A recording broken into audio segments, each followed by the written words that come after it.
Ser podcast. En La Ventana acontece, que no es poco, un relato personal de la historia, con Nieves con Costrina, Cadena Ser.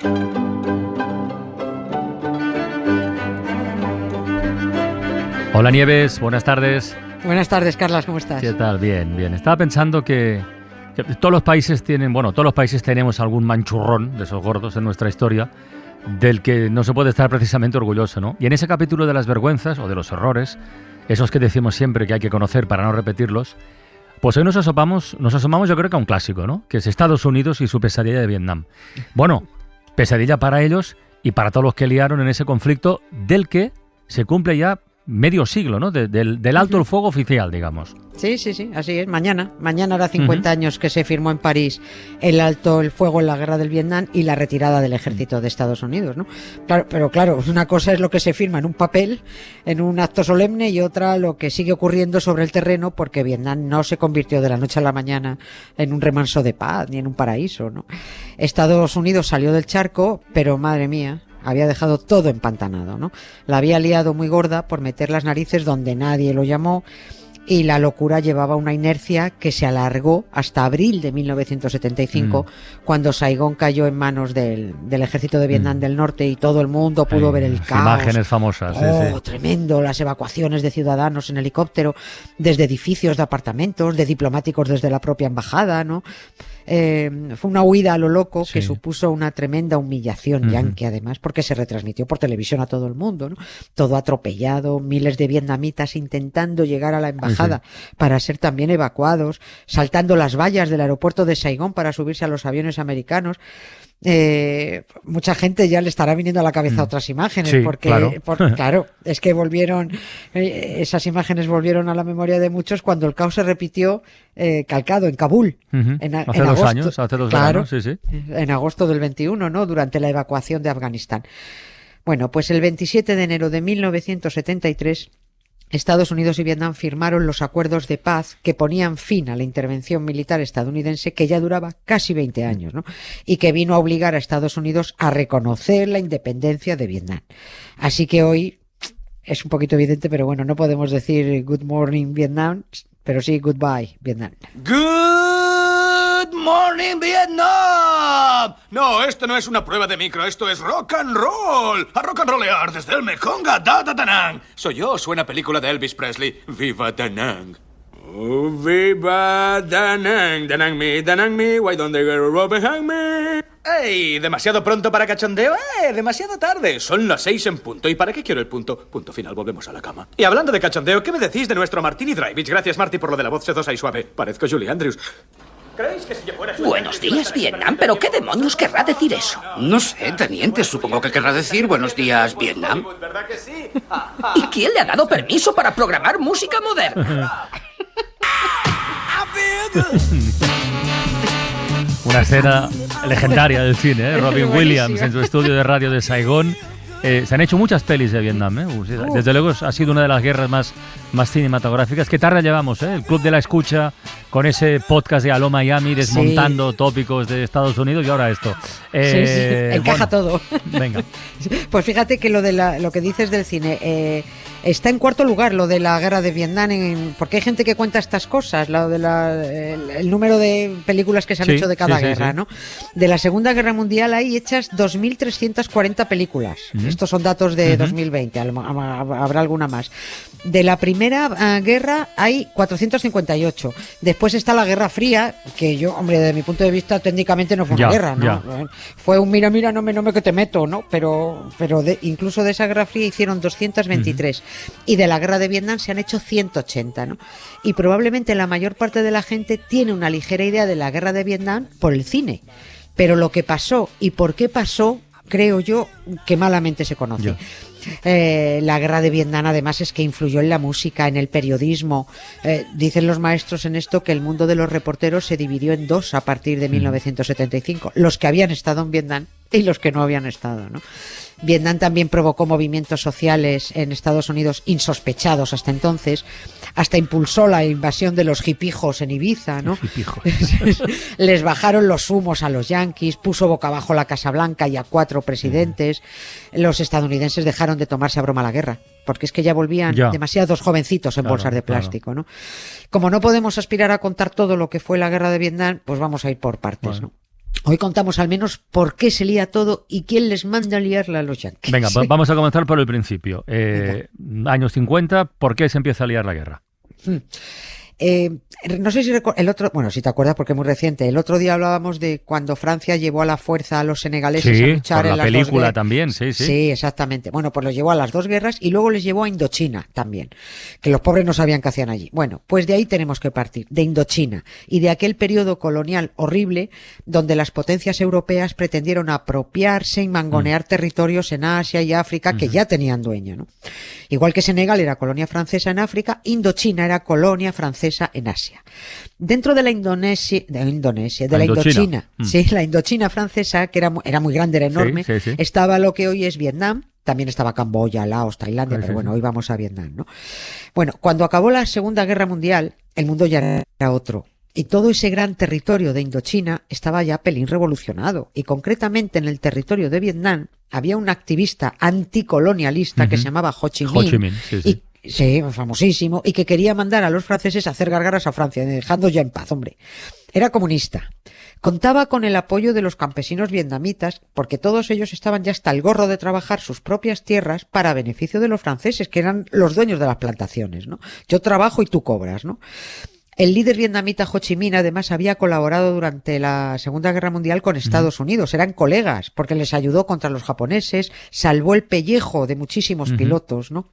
Como el presidente yanqui Roosevelt también era anticolonialista y le había dicho a Francia más de una vez, oye, deja ya en paz a Indochina, que ya está bien, pues Ho Chi Minh se hizo ilusiones el hombre y creyó que Estados Unidos iba a apoyar a los vietnamitas para conseguir su independencia.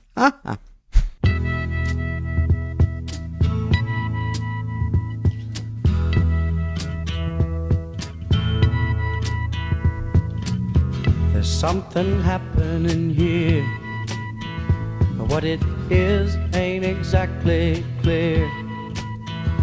There's a man with a gun over there, telling me I got to beware.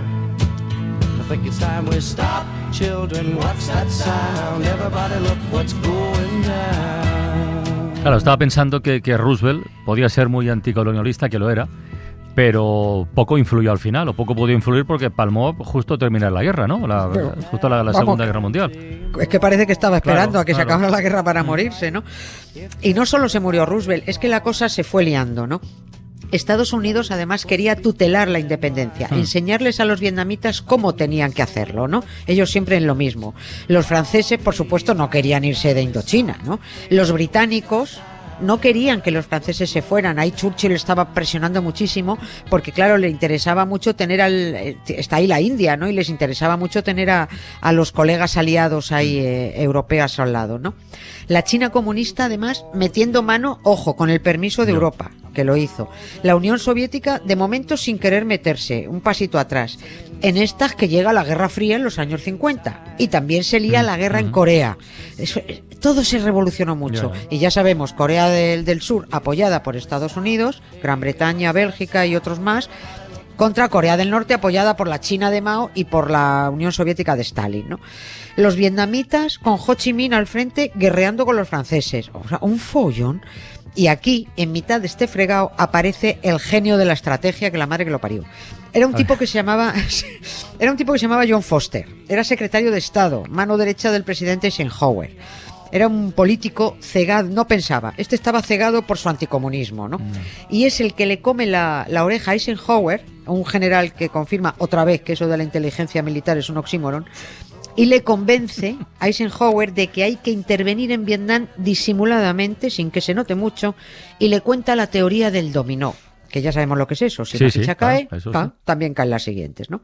Y este pollino, el tal John Foster, le dice a Eisenhower, si Vietnam para él la primera ficha del dominó, se independiza en manos comunistas, en manos de Ho Chi Minh, el efecto dominó hará que también el resto de territorios de Indochina acaben en manos comunistas. Entonces, exactamente, ¿cuándo empieza a meter mano Estados Unidos en Vietnam?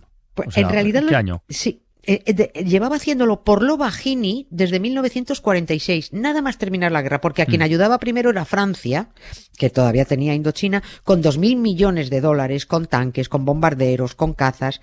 Pero es que aquella colonia francesa, que era Indochina, ese territorio en Asia no tenía sentido, era indefendible. Y Francia acaba perdiendo la guerra y largándose. Y ahí nacen 3 países, Laos, Camboya y Vietnam. Y Vietnam nace en 1954 dividido en 2 mitades, partido por el paralelo 17. Vietnam del Norte, arriba, como su propio nombre indica, por algo el norte, se llama República Democrática de Vietnam, capital Hanoi. Y lo que es Vietnam del Sur, abajo, se llama Estado Monárquico de Vietnam, capital Saigón, para entender lo de Saigón y Hanoi. Los acuerdos firmados dicen que 2 años después, o sea, en 1956, habrá elecciones en Vietnam para votar la reunificación del país y el sistema de gobierno que se quiere. Ho Chi Minh, que era el presidente de Vietnam del Norte, quiere esperar a ver qué dicen las urnas, pero Estados Unidos dice que nanay, que hay que empezar a ayudar a Vietnam del Sur para echar a los comunistas del norte desde ya mismo. Empieza a mandar instructores, armas, 1.200 millones de dólares y, lo peor, asesores políticos para que Vietnam del Sur se olvidara de las elecciones del 56 y guerrearan con Vietnam del Norte desde ya. Claro, Ho Chi Minh se infla, también agarra las armas y empieza la guerra de Vietnam entre vietnamitas, pero liada por Estados Unidos. O sea, formalmente entra en guerra en los 60. Yo te he ido siguiendo el relato, sí. En los 60. En 1965 es cuando entra de forma oficial, pero en la guerra llevaban disimuladamente porque la animaron ellos desde el 53, ¿no? Y además Estados Unidos no estaba defendiendo a un demócrata en Vietnam del Sur, porque es que había un gobierno absolutamente corrupto, ¿no? Después de Eisenhower llegó Kennedy, que siguió liándola con disimulo, llega después el machote de Lyndon B. Johnson, ¿no? Y la lía del todo, y les dice a los estadounidenses, venga, a la guerra de cabeza, que acabamos con los amarillos en 2 patadas. Esto está chupado, ¿no? Pero los estadounidenses solo ven que van reclutas, 500.000 soldados enviaron, y muchos vuelven tocados o vuelven muertos, ¿no? La guerra echó de la presidencia a Johnson, pero llegó luego el Hill y el corrupto Nixon, que alargó la agonía 5 años más sin necesidad, ¿no? Hasta los acuerdos de paz del 73, de los que se cumplen mañana 50 años. Y mira, yo creo que como ya hemos abierto boca y estamos calientes, la semana que viene volvemos a la guerra.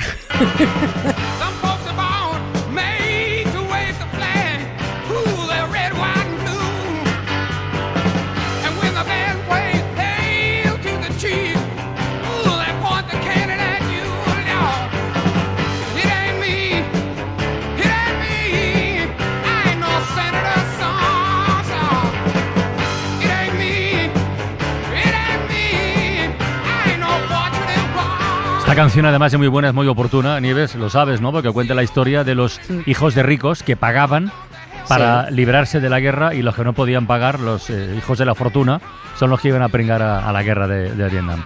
Los hipijos que yo decía de Ibiza, efectivamente. Exacto. Bueno, pues nada, ya volvemos otro día a la guerra. Hoy tenemos fútbol. O sea que no solo... Qué raro. Sí, Copa del Rey, 2 partidos muy chulos. No solo te despido a ti, sino que me despido de los oyentes y les digo que hasta mañana, que mañana abrimos la ventana en Guía de Isora, en Tenerife. Un abrazo muy grande y muchos ánimos. Adiós. Suscríbete a Acontece que no es poco. Todos los episodios y contenidos adicionales en la app de Cadena SER y en nuestros canales de Apple Podcast, Spotify, iVoox, Google Podcast y YouTube. Escúchanos en directo en la SER de lunes a jueves a las 7 de la tarde.